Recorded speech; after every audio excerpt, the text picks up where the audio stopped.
여러분 안녕하십니까, 강시열 변호사입니다. 오늘은 김문수 후보가 부산의 자갈치 시장을 방문했습니다.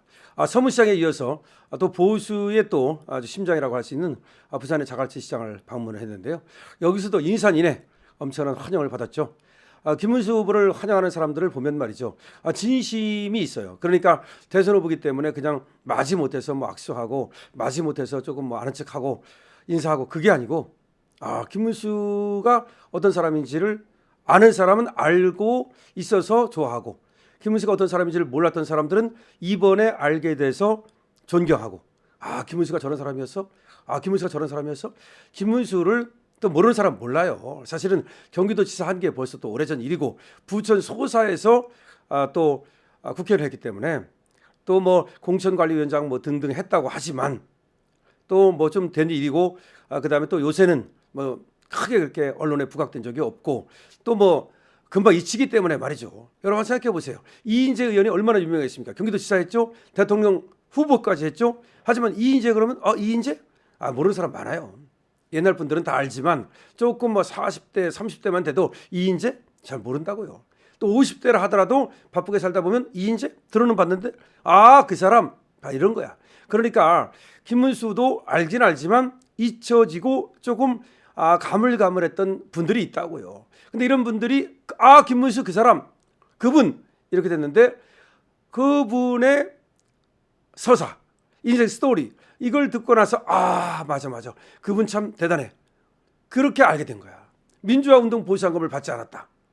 그 다음에 차떼기 한나라당을 구한 것이 김문수다. 역대 공천관리위원장 중에서 가장 공정한 사람이 김문수다. 경기도지사 8년을 했는데 그때 엄청난 업적을 이루었다. 그리고 비리 하나 없었다.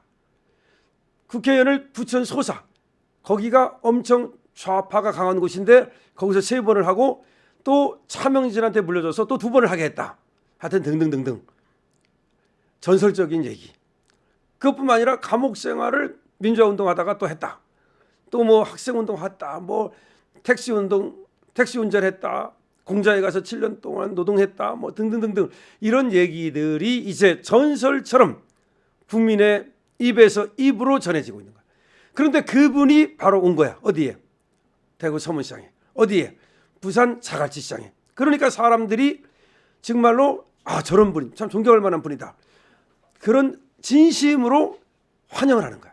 그러니까 뭐 별로 좋아하진 않는데 대선 후보라고 하니까 호기심 반 내지는 또 안 좋아하는 척 할 수 없잖아. 그러니까 마지못해서, 그게 아니라 진짜로 좋아하는 거야. 그게 나타났어. 또 이번에 김문수의 의리 이게 드러났는데 뭐냐면, 지금 김용태를 통해서 또 한동훈을 통해서 뭐 지금 자꾸 무슨 얘기가 나옵니까? 또 윤석열 대통령 출당시켜야 된다. 윤석열 대통령 제명시켜야 된다. 이런 얘기를 하니까 거기에 대해서 기자들이 물었어요. 그러니까 김문수가 뭐라고 말했냐? 대통령께서 본인이 결정하시는 것은 변론으로 하고 본인이 알아서 하실 일이지 출당 무슨 뭐 탈당 그것은 도리에 맞지 않다. 만약에 그분이 책임이 있다면 국민의 힘도 책임이 있는 거다. 뭐가 똑같냐면 이렇게 얘기했어요. 내가 뇌물을 받지 않은 것처럼 박근혜 대통령도 뇌물을 받지 않은 것이다. 그러면서 박근혜 대통령에 대한 탄핵은 사기 탄핵이다. 지금도 그렇게 말합니다. 박근혜 대통령은 억울하다. 내가 뇌물을 받지 않았다면 박근혜 대통령도 뇌물을 받지 않은 것이다. 나 뇌물 안 받았다는 거야. 하늘로 부끄러움이 없다는 거야. 그런데 박근혜 대통령도 나와 같다. 마찬가지야. 지금도 윤석열 대통령에 대해서 뭐라고 말한 겁니까? 윤석열 대통령이 책임이 있다면 국민의힘도 책임이 있는 거다. 그런데 뭐 국민의힘에서 어떻게 책임 있는 놈이 책임 있는 사람을 나가라고 그래요. 만약에 똑같이 책임이 있으면 뭐 묻은 개가 뭐 묻은 개를 나무라는 꼴 아니야? 그렇기 때문에 국민의힘에서 윤석열 대통령을 탈당하라고 하는 것은 도리가 아니다. 딱 한마디로 끝내버렸어. 김문수 후보가 말이죠, 부드러운 것 같고 좀 어떻게 보면 뭐 겉으로 볼 때는 뭐 키가 뭐 육척 장신에다가 뭐 몸무게가 100kg 아니잖아요. 그런데 그 누구보다도 거인이야. 그러니까 진격의 김문수죠. 근데 거인 김문수야. 그러니까 영혼이 큰 사람이야. 제가 마테마라는 별명을 하나 붙였는데, 위대한 영혼이라는 별명을 붙였는데, 그게 바로 위대한 거야. 그러니까 이게 바로 크다는 거야.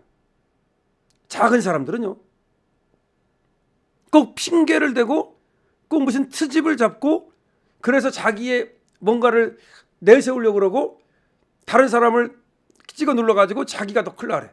진짜 큰 사람은 다른 사람을 찍어 누르지 않아요. 자기가 크니까 가만히 있어도 돼. 그 사람보다 크니까. 근데 작은 놈들은 다른 사람을 찍어 눌러야 지가 더 클 거 아니야. 바로 지금 그런 놈들이 국민의힘에는 한두 놈이 아니야. 대표적인 게 한동훈. 그런데 김문수는 자기가 거인이야. 다른 사람을 찍어 누를 필요가 뭐가 있어.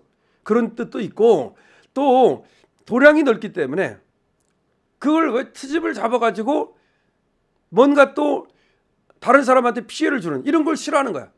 그래서 지금 생각해 보세요. 국민의힘도 책임이 있는데 책임이 있다면 어떻게 국민의힘에서 윤 대통령에게 나가라고 그건 도리가 아니다. 도리가 아니다. 그러니까 김문수 후보는 윤 대통령의 계엄이 잘못됐다고 생각은 안 하는 거야. 사실은. 다만 잘못됐다고 사과한 건 뭐냐면 계엄으로 인해서 어쨌든 간에 국민에게 불편이 있었다면 그 점을 사과한 거지 계엄이 잘못됐기 때문에 사과하다. 그건 아니야. 그러니까 사과의 포인트가 달라요. 우리가 낚시를 할 때도 포인트가 중요하잖아. 똑같아. 그리고 탄핵 반대한 거에 대해서 사과하라 그러니까 사과 안 했어요. 윤석열 대통령이 탄핵에 반대를 했어요. 김문수는 분명히 반대를 했습니다. 그리고 헌법재판소도 그 책임을 져야 될 것이다까지 말하면서 반대를 했습니다. 그러면서 그 반대한 이유가 뭐냐? 포인트가 있어요. 왜냐하면 내란죄 수사라고 하면서 공수처가 수사를 했는데 수사가 그야말로 불법적인 수사가 이루어졌고 영장도 불법적으로 발부가 됐고 그다음에 절차가 지켜지지 않으면서 윤석열 대통령에 대한 탄핵 심판이 이루어지고 있으니까 그게 잘못됐다라고 얘기하는 거야. 그러니까 그런 탄핵은 반대한다고 분명히 얘기를 한 거예요. 그다음에 윤석열 대통령이 계엄을 했다는 이유만으로 그것이 내란이 될 수는 없고 근데 내란도 아닌데 내란이라는 프레임을 씌워가지고 탄핵을 시키는 것은 잘못된 것이다. 그게 바로 김문수의 논리고 따라서 탄핵을 반대한 거야. 근데 탄핵을 반대한 걸 왜 사과를 해? 사과 안 하죠. 그래서 사과 안 합니다. 보안사에 끌려가지고 말이죠. 그 고문을 받으면서도 자기가 옳다고 생각하면 굽히지 않는 사람이야. 탄핵 반대? 탄핵 반대한 게 뭐가 잘못이야? 그리고 또 지금 윤석열 대통령을 갖다가 출당시켜야 된다. 출당 안 하면 제명시켜야 된다. 뭐 이런 얘기가 나오는 것은 그거는 도리도 아니다. 이렇게 딱 못을 박았습니다. 다만 이제 김문수 후보는 그거예요. 대통령께 맡겨들 일이라는 거지. 대통령께서 만약에 필요해서 대통령께서 어떤 결정을 해서 뭐 스스로 하신다는 것은 변론으로 하고 이 국힘에서 윤석열 대통령을 출당시킨다거나 내지는 제명시킨다거나 그건 도리에도 맞지 않고 이치에도 맞지 않다. 이렇게 지금 확실히 정리를 한 겁니다. 그러니까 이것이 바로 김문수입니다. 맞잖아요. 그래서 김문수가 제가 거인이라 말하는 거고 영혼이 맑다고 말하는 거고 옳은 사람이라고 말하는 거예요. 여러분 어떻게 생각하십니까? 강신업 TV입니다.